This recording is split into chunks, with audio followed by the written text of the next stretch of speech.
What are impermanence and non-self? Understanding the essence of Buddhism correctly. About 400 years after the Buddha entered nirvana, the scriptures were recorded in writing. Before that, they existed only through oral transmission, passed down from generation to generation by reciters who memorized and recited the scriptures. This transmission relied entirely on memory, and therefore inaccuracies were inevitable. Even during the Buddha's lifetime, there were instances of misunderstanding his words. This shows that misunderstandings about the teachings occurred not only outside the monastic community, but also within it. These mistakes were due not only to memory errors, but also to incorrect understanding and practice. Therefore, the oral transmission across many generations undoubtedly encountered inaccuracies. In studying Buddhism, we must be very careful and not get trapped by every word and sentence of the scriptures. In the Mahayana tradition, it is said that if one relies too much on every word and sentence of the scriptures for interpretation, one might misunderstand the Buddha's intention. Conversely, if one overlooks a single word in the scriptures, our teachings could become distorted, akin to the words of demons. Thus, studying Buddhism is not just about reading and memorizing scriptures, but also about understanding and applying them intelligently and flexibly. We should study the scriptures with an open heart, ready to receive their profound meanings and apply them in our daily lives.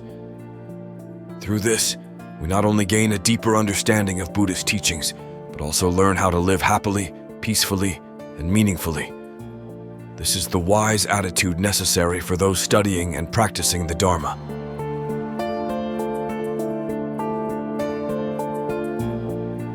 Part 1. The Three Dharma Seals Vertical Bar, the basic foundation of Buddhist teachings.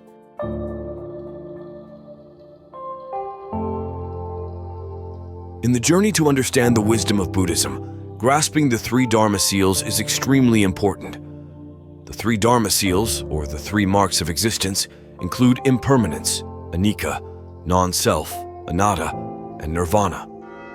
These are the basic standards for determining correct and orthodox Buddhist teachings. There are differences in the approach and understanding of the three Dharma seals among Buddhist traditions. Particularly between the Theravada and Mahayana traditions, there is a clear distinction in how these three marks are presented and interpreted. In Theravada, the three Dharma seals are often understood as impermanence, suffering, and non-self. However, some scholars believe that this understanding may stem from historical misunderstandings or confusions in the transmission of scriptures. In contrast, Mahayana scriptures and teachings clearly affirm the three Dharma seals as impermanence, non-self, and nirvana. This emphasis is not only present in the scriptures, but also in lectures and treatises by Buddhist scholars. A deep and accurate understanding of these three marks is not only the basic foundation of Buddhist teachings, but also helps us understand more about the history and development of Buddhism through the ages. From early Buddhism following the Buddha's departure, Buddhism gradually evolved into multiple sects, from the schools of early Buddhism to the emergence of Mahayana. The differences in understanding the three Dharma seals among these traditions not only reflect the diversity in Buddhist thought and scholarship, but also demonstrate the richness and depth of its teachings.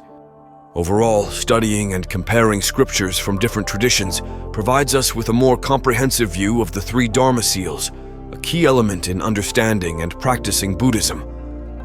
This is not just an academic task, but also a spiritual journey, helping us approach and deeply comprehend the truth of the Dharma.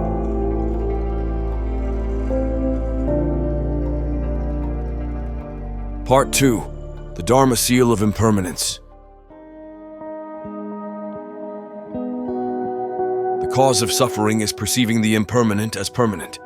In the Maharatnakuta Sutra, there is a story of a dog that chases and barks at a stone thrown at it, thinking the stone is the cause of its pain. Similarly, impermanence does not cause suffering. Rather, it is our erroneous perception of the impermanent as permanent that leads to suffering. The cause of suffering. The first Dharma seal, the first mark of the Buddhist teaching, is that all things and phenomena are impermanent. This means everything formed and existing in this world does not last forever. It will change and disappear. All conditioned phenomena, meaning all phenomena and things in the empirical world, are impermanent. If a doctrine or teaching does not contain this meaning of impermanence, it is not the teaching of the Buddha. Differences in the concept of impermanence. The teaching of impermanence, differs from the concept of impermanence found outside of Buddhism. According to the principles of interdependence and interpenetration, the teaching of impermanence must reflect other teachings of the Buddha. It should not contradict other teachings within Buddhism. The world has many sources of thought that speak of impermanence. For example, when Confucius stood by the river and looked down at the water, he also saw the river as impermanent. Isn't it always flowing day and night like this? Thus, Confucianism also teaches impermanence. Western philosophy also has insights on impermanence. Heraclitus said, "No one can step into the same river twice. When we go down to the river to swim and then come up, by the time we go down again, the river has changed."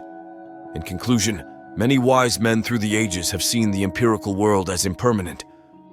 However, impermanence does not necessarily lead to suffering, as argued by the belief that impermanence equals suffering. Upon closer examination, impermanence can bring joy. Impermanence means that things cannot maintain their identical, unchanging nature. They are always changing. Thus, impermanence is the true nature of life. Without impermanence, there would be no life. For instance, if a corn kernel remained unchanged, it could never grow into a corn plant. If things were permanent, there would be no life. An English Buddhist practitioner, after studying and practicing the Dharma, went home and talked about the teachings to his family. He reasoned that because things are impermanent, we suffer. His daughter asked, "What are you saying? If everything always remained the same, how could I grow up to be a young woman?" The truth is simple. If things were not impermanent, a baby could never grow into a young woman. The girl, though not schooled in scriptures, understood the Buddha better than her father. The father saw pessimism in impermanence, but the girl saw that because of impermanence, there is life. Without impermanence, we would have no hope that one day our illness would heal or that we could change a dictatorship.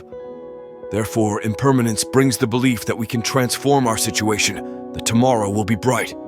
Thus, impermanence is not necessarily the cause of suffering.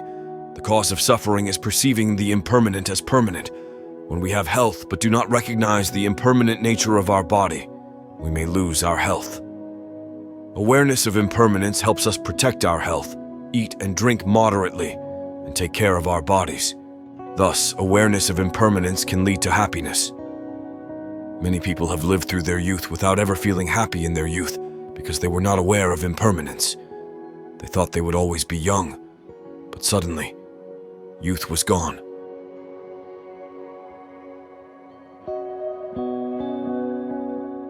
Impermanence in daily life. Practicing contemplation on impermanence helps us appreciate every moment of life. Being aware of this, we learn how to care for and nurture the good things we currently have, to maintain and develop what we have in the present. For example, youth and love are also impermanent. If we know we are in love or are loved, we are experiencing happiness. But we must be aware that this feeling will not last forever if not cared for and nurtured. Therefore, being aware of impermanence teaches us to live every hour, every minute in mindfulness, maintaining our compassion and lovable nature. When two people marry and live together, they may have intense love in the early years. But if they live without awareness of impermanence, thinking they will always be themselves and the other will always be the other, happiness will not be sustainable. Living without awareness of impermanence, living without mindfulness, not knowing how to cultivate love, one day they may say, "You go your way, I'll go mine." That's all our love amounts to. Therefore, the practice of contemplating impermanence is very important. First, it helps us appreciate what we have in the present, protecting the good for ourselves and others. Second, when facing difficulties, we should not be discouraged. Everything is impermanent. If we know how to change our mindset, the situation will change in a positive direction. Impermanence and positive change. For example, before the Berlin Wall fell, people thought it would stand for thousands more years. Yet, it collapsed, proving its impermanence. Afterward, many other things changed as well, as the belief in an ideology collapsed. In life, it's the same. We may have faith in others or be trusted by them, but if we are not aware of impermanence and do not live mindfully, that trust will gradually fade. Therefore, we need to recognize life moment by moment to see the impermanence clearly, assessing whether we are progressing or regressing in building happiness. When happiness diminishes, we need to find the cause to timely remedy and change.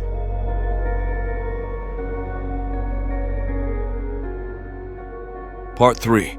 The Dharma Seal of Non-Self, the Essence of Buddhism. Impermanence and non-self, the close connection. What is the relationship between impermanence and non-self in Buddhism? Impermanence and non-self in Buddhism are closely related. Impermanence speaks to the transient nature of phenomena, while non-self addresses the absence of a fixed essence in phenomena. When something is always changing, it cannot retain its original essence, thus becoming non-self. Therefore, to properly understand impermanence, we must understand it as non-self. It's not about learning impermanence first and then non-self. In Buddhism, teachings are tightly interconnected. Many philosophical traditions also mention impermanence. But the teaching of impermanence in Buddhism is special because it is closely linked to non-self. Impermanence as the key to reality. Impermanence is a key the Buddha gives us to unlock reality. The Buddha teaches us to use this key to enter into reality.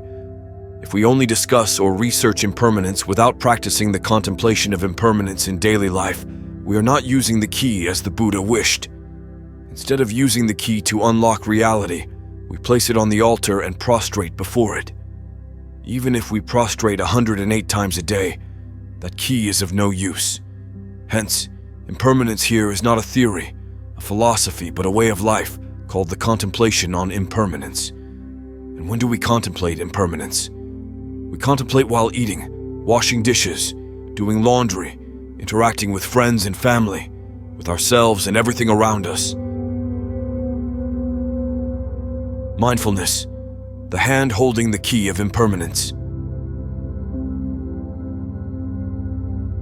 The hand holding the key of impermanence is mindfulness.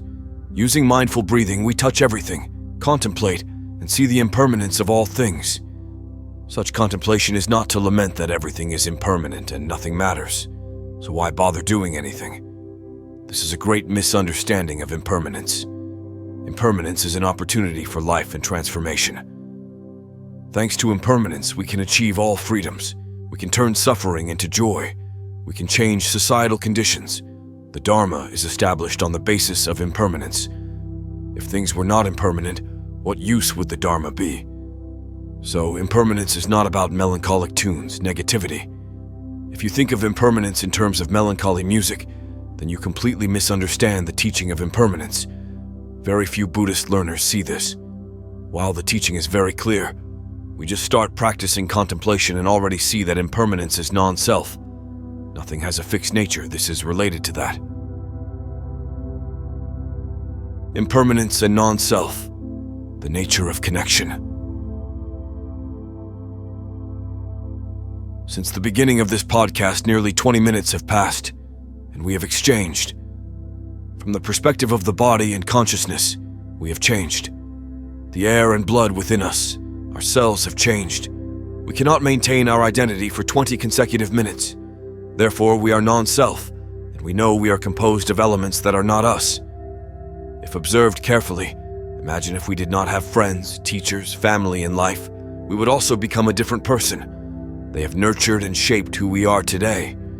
Thus, our very self is made up of many external factors, not just an independent I. This is the meaning of non-self. Impermanence is non-self. In Buddhism, our happiness and peace do not result from what we own or control, but depend on connections and interactions with surrounding elements. The happiness of a person often reflects and affects the happiness of others. For example, the happiness of a student may depend on the care of a teacher, and vice versa. This demonstrates that happiness is not just a personal matter, but also related to relationships and interactions with others. From the perspective of impermanence and non-self in Buddhism, we are reminded that everything, including ourselves, does not exist independently, but is constantly changing and interdependent. Seeking personal happiness detached from the community and the surrounding environment is a mistaken viewpoint. We cannot be truly happy if those around us are suffering. Therefore, creating happiness and peace for others is also a way to build happiness for ourselves. Impermanence and non-self are two concepts intertwined in Buddhism. When we practice deep contemplation on impermanence, we naturally realize the non-self nature of things. Similarly, when we practice non-self, we clearly see the constant change of all phenomena.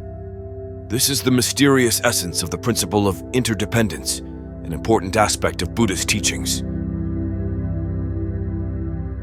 Impermanence, non-self, and dependent origination. Dependent origination, or the interaction and interdependence, is another aspect of impermanence and non-self. Everything is connected and affects each other. When we observe a phenomenon, we should not see it in isolation, but be aware of its continuous interaction with the surrounding environment. Practicing Buddhism is not just about learning theory, but also about opening the heart and mind to receive and reflect on the changes, the interactions of life. When we open our hearts and do not limit ourselves within the shell of our individual selves, we understand more about the nature of dependent origination and impermanence, thereby building a happier and more peaceful life. This approach not only helps us understand and practice Buddhist teachings correctly, but also enables us to live in harmony and positive interaction with the environment and the community around us.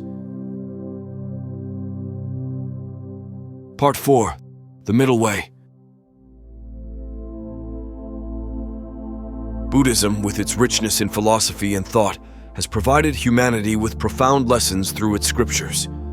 Among them, the Mahayana Sutra is a notable work, especially through the introduction of the 3 Dharma seals: emptiness, provisionality, and the middle way.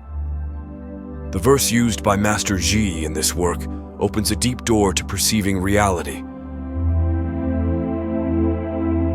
Exploring the meaning of emptiness. In Buddhism, emptiness is not just a negation of existence, but a deep understanding of the interdependence of all phenomena. The verse, "All phenomena arise from conditions. I declare them to be empty," explains that things do not exist independently, but arise from a series of causes and conditions. This shows that reality is not a collection of independent entities, but a complex network of relationships and interactions. Exploring the meaning of provisionality, names and limitations. Also called provisional names, reveals the limitations of language and names. A name for something we think is unchanging is often seen as permanent and self. In reality, things change every moment. Therefore, we call that name a provisional name because a constant name does not accurately call the constantly changing reality. Moreover, naming a thing limits it in time and space, isolates it from its surroundings, hiding its connections with other phenomena in the universe. When we name a flower, that name clearly separates the flower from everything that is not the flower. A flower cannot be the tree's root. A flower cannot be the wind or the clouds. But in reality, the flower is simultaneously the tree's root, the clouds, the sun, the earth. Because the flower is non-self, because the flower is impermanent, because it is dependent origination, because the flower is emptiness. So when we use the noun flower to call it, we've already begun the mistake. Therefore, every name is a provisional name. Everything is a provisional name. exploring the meaning of the middle way, the path of moderation. The middle way is a key concept in the verse, representing a balanced approach that neither fully denies nor affirms the absolute existence or non-existence of things. The middle way helps us escape the trap of delusion, the belief that things exist absolutely or do not exist at all. In reality, all things are in a continuous state of change and interrelation, neither entirely existent nor non-existent. The three Dharma seals are not just theoretical, but practical tools for contemplation and deeper understanding of life. We use emptiness to recognize the interdependence of everything, provisionality to see the limitations of language and names, and the middle way to find a balanced path, steering clear of delusion. Through this verse, the Mahayana Sutra invites us to perceive the world through a deeper lens, a more comprehensive approach to reality. The three Dharma seals are three main aspects that help us not only understand the world, but also guide how we should live and interact in life.